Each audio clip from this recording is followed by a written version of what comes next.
terrapin, famed delicacy of millionaire menus and champagne suppers during the gay 90s, almost became extinct as the great auk and the dodo bird. But here at the United States Fisheries Laboratory at Beaufort, North Carolina, the terrapin family is rapidly being put back on its feet and on the nation's menus with the help of Captain Charles Hatzel, the country's leading terrapin expert. The hatchery has more than 3,000 grown diamondbacks here and reaps an annual harvest of more than 15,000 young ones. After about 2 years' growth, the young are used to restock salt marsh coastal waters along the southern states.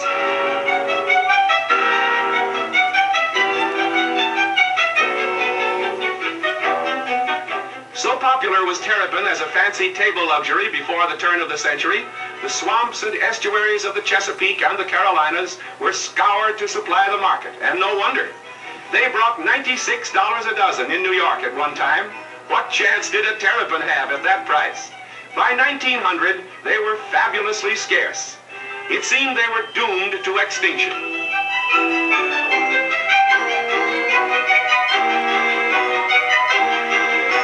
Government experts decided to try raising terrapin in captivity, so experiments were conducted over a number of years. How successful they have been, you can judge for yourself.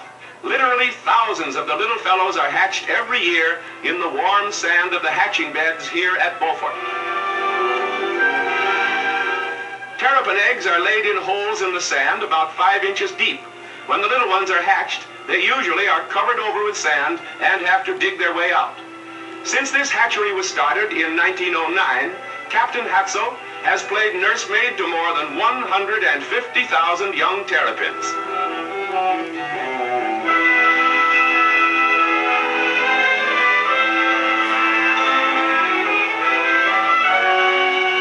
The little fellows are carefully tended during their babyhood in the government aquarium.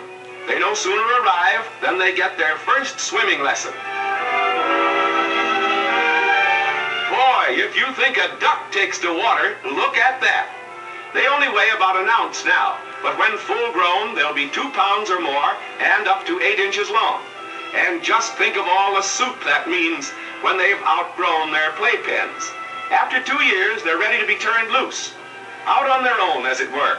Thousands of them every year, distributed along the coast from Maryland to Florida, set free to grow and raise big families so American gourmands may have their terrapin and sherry sauce again.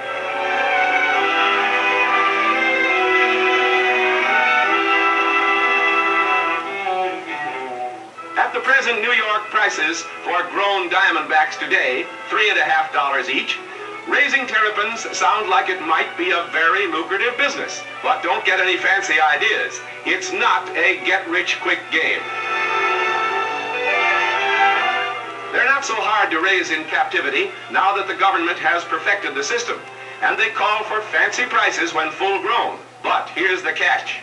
The little nippers won't be ready for the market, won't be eating size for 20 years.